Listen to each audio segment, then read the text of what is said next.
รียสุราอย่างเดียวเลยอ่ะโอเคอาจารย์บันทึกเสียงเรียบร้อยอดนอนหน่อยช่วงนี้ตี 2ทุกวันเลยนะทำหนังสือด้วยทำข้อสอบด้วยทำประกันด้วย หลายงานแต่ไม่เป็นไรโอเคครับอ่ะวันนี้เราจะมาสรุปแล้วจะมาทำอะไรหลายอย่างนะเวลาเราไม่มีละ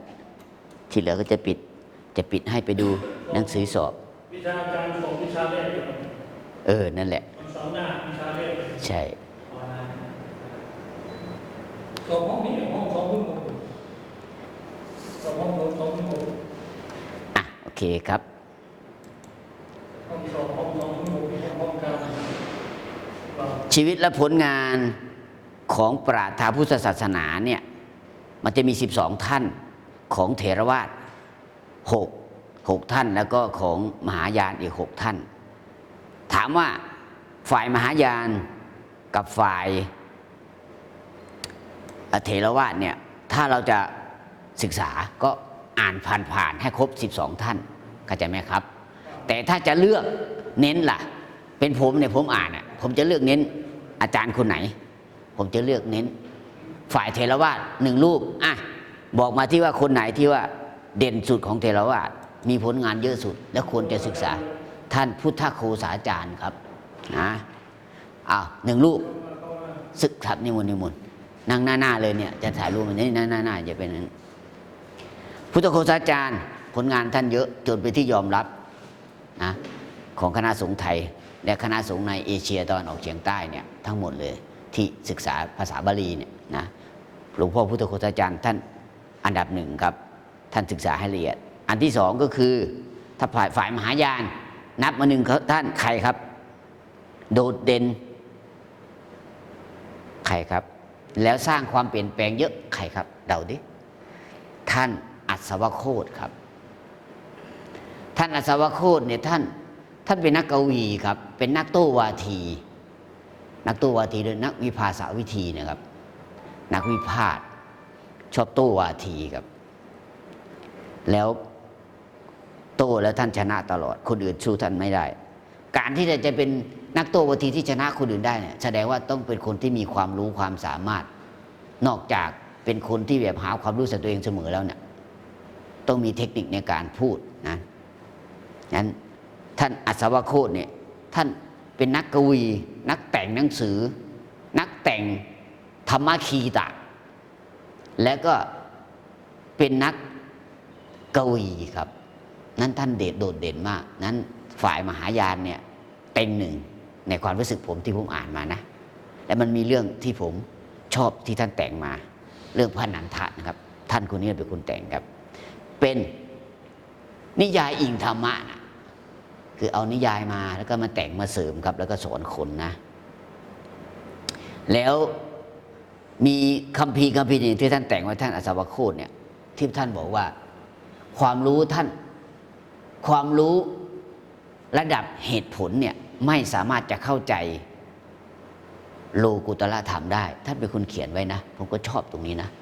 ความรู้ระดับเหตุผลเนี่ยหมายถึงเขาเรียกว่าพุทธิปัญญาเนี่ยพุทธิปัญญาคือความรู้ระดับเหตุผลเนี่ยเอาเหตุเอาผลมาคุยกันน่ะคุยกันได้แต่ไม่สามารถจะเข้าใจคำสอนของพระพุทธเจ้าที่เป็นโลกุตละเช่นมาพูดเรื่องนิพพานเนี้ยจะเอาเหตุเอาผลมาพูดกันน่ะท่านบอกว่าไม่ได้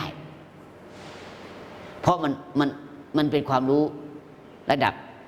พุทธิปัญญาระดับเหตุผลน่ะมันเข้าไม่ถึงท่านบอกใช่ไหมเช่นนิพพานคืออะไรนิพพานเป็นยังไงอ่ะมันพูดด้วยเหตุด้วยผลไม่ได้ครับมันต้องเข้าถึงเข้าใจไหมครับมันเป็นสภาวะไงนะเมื่อกี้ผมพูดเรื่องอะไรผมลืมไปแล้วเข้าเน็ตก่อนเน็ตเรานะแป๊บเดียวครับนั้นถ้าท่านจะศึกษาท่านก็เลือกมาที่ท่านถนัดคือใครครับฝ่ายเถรวาท1ท่านคือพุทธโฆษาจารย์ผลงานท่านเยอะฝ่ายมหายาน ก็ท่านอัศวโคตครับท่านอัศวโคตเนี่ยท่านเป็นนักกวีนักแต่งนักพูด พูดถึงขั้นว่าหมารู้จักหมาไหมครับหมานี่ไม่ยอมกินอาหารเลยท่านพูดนะขนาดอดอาหารมาตั้ง6 วันนะมีที่มามีเรื่องเล่าครับนะถ้าท่านไปอ่านดูท่านก็จะรู้อัศวะไม่ว่าหมาใช่ไหมครับ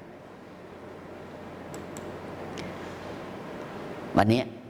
ก็จะพูดถึงเรื่องท่านอัศวโคตอ่ะหนังสือที่เราเรียนก็มาเข้าเว็บสาขาพุทธใช่ไหมไปเว็บ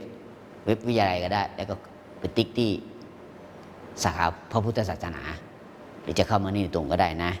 แล้วก็มาที่ชื่อผมเมนูด้านซ้ายมหาวิทยาลัยวชิรยาโนนะแล้วก็มาที่ชื่อวิชาเราชีวิตและผลงานครับอ่ะหนังสือก็อยู่ในนี่นะข้อสอบก็อยู่ในนี่นี่หมดแล้วครับนี่แบบฝึกหัดอยู่ในนี่แหละท่านก็ไปหาดูมานะข้างล่างนี้เป็นภาพอินโฟกราฟิกที่สรุปข้อสอบก็อันเก่ามันประมาณ160ผมก็จะออกเพิ่มหน่อยนึงนะเอามาปรับใหม่ปรับนู่นปรับนี่ผมปรับตลอดผมไม่เคยใช้อันเก่าแต่จะมีบางข้อเหมือนกันก็จะมีอันใหม่เพิ่มเข้ามานะไม่ต้องกังวลเรื่องสอบครับอันนี้ภาพอินโฟกราฟิกครับนะเอามาใส่เข้ามาอันนี้อยู่ในนี้200 กว่าภาพถ้าก็เลื่อนลงไปเรื่อยๆเรื่อยๆนะถ้าท่านจะดูโดยตรงท่านก็มาอยู่ตรงนี้เนี่ยภาพอินโฟกราฟิกพร้อมเนื้อหาจากหนังสือรอนี่1ครับนี่นะอันนี้ภาพโดยตรงเลยแล้วภาพพวกนี้ก็สร้างมาจากหนังสือแหละนะอันนี้หน้าปกหนังสือครับหน้าปกหนังสือกำลังทำหน้าปกหนังสืออันนี้หนังสือคือผมทำหน้าปกให้มันเสร็จก่อนเนื้อหากำลังใส่ครับนะก็ใช้ AI ช่วยทำนะเชิดชูพระธาตุพนมก็จะมีรูปพระธาตุพนมทุกอันนะแต่ละวิชาเดี๋ยวนี้โรงพิมพ์ก็ได้รับเงินน้อยลงสมัยก่อนเนี่ยถ้าท่านจะทำหนังสือเล่ม 1ก็ต้องไปจ้างโรงพิมพ์ออกแบบหน้าปกใช่ไหมเรียงข้อมูลแล้วก็ทำภาพใช่ไหมตัดต่อโพงภาพทุกอย่างเลยโรงพิมพ์นี่รับไปทั้งหมดเลยรายได้ปัจจุบันนี้โรงพิมพ์เป็นไงครับคนไปพิมพ์น้อยลงใช่ไหมภาพเขาก็จัดการเองหมดหน้าปกก็ทำจัดการเองหมดเขาเรียงอะไรเสร็จเรียบร้อยครับมีงานน้อยอยู่แล้วงานอย่างอื่นก็เจ้าของทำหมดแค่เขาไปเรียงพิมพ์แค่นั้นเองนะเดี๋ยวนี้โรงพิมพ์ก็บางโรงพิมพ์จะเจ๊งอยู่แล้วครับเพราะอะไรเพราะเขาไปอ่านอีบุ๊กหมดใช่ไหมเขาไปอ่านไฟล์ PDF หมดเลยแม้กระทั่งอาจารย์สนองไม่ได้ทำหนังสือขายเหมือนเมื่อก่อนแล้วขายไม่ค่อยออกเมื่อวานนี้ก็คุยกันให้ผมออกแบบหน้าปกให้ผมก็ออกแบบให้เรียบร้อยแล้วท่านก็ไปสั่งลงพิมพ์ที่มุกดาหารทำมาประมาณ 4-5 เล่มก่อนไม่เอามาเยอะครับเพราะกลัวขายไม่ออกเหมือนเมื่อก่อนนี่ทำมาเป็น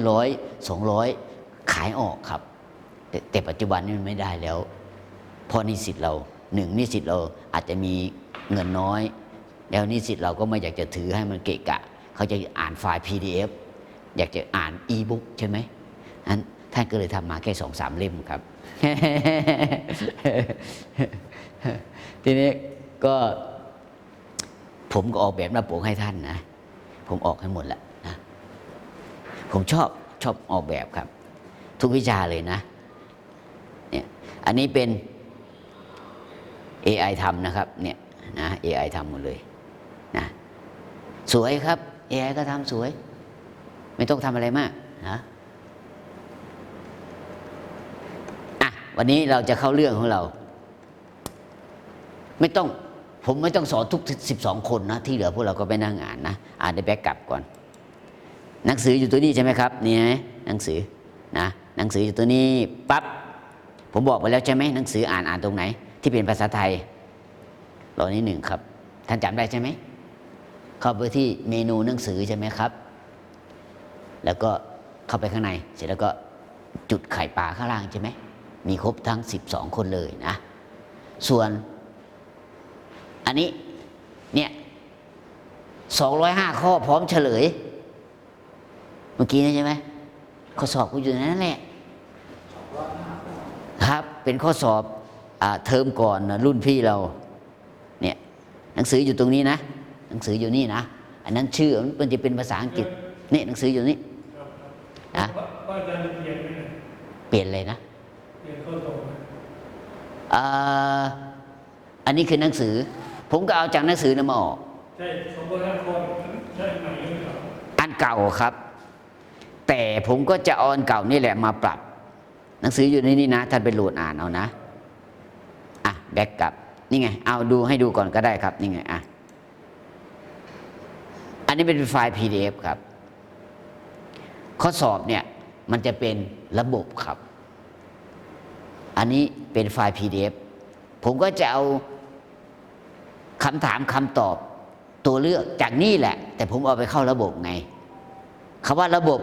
ก็คือท่านสามารถไปติ๊กเลือกใช่ไหมติ๊กเลือกติ๊กติ๊กติ๊กติ๊กติ๊กแล้วพอข้อสุดท้ายท่านก็ไปกด submit มันก็จะตรวจให้เลยไม่ถึงวินาทีนะมันตรวจเร็วมากมันอยู่ที่เน็ตท่านด้วยกับมือถือท่านนะใช่ไหมมันไม่ใช่แต่ผมตรวจผมลองทำดูแล้ว200 ข้อนิมนต์นั่งนี้เลยมานั่งหน้ามา200 ข้อเนี่ยถ้าเป็นเน็ตปกติอะไรปกติหมดนะมันไม่ถึงนาทีนะครับมันตรวจให้200 ข้อนะซึ่งมนุษย์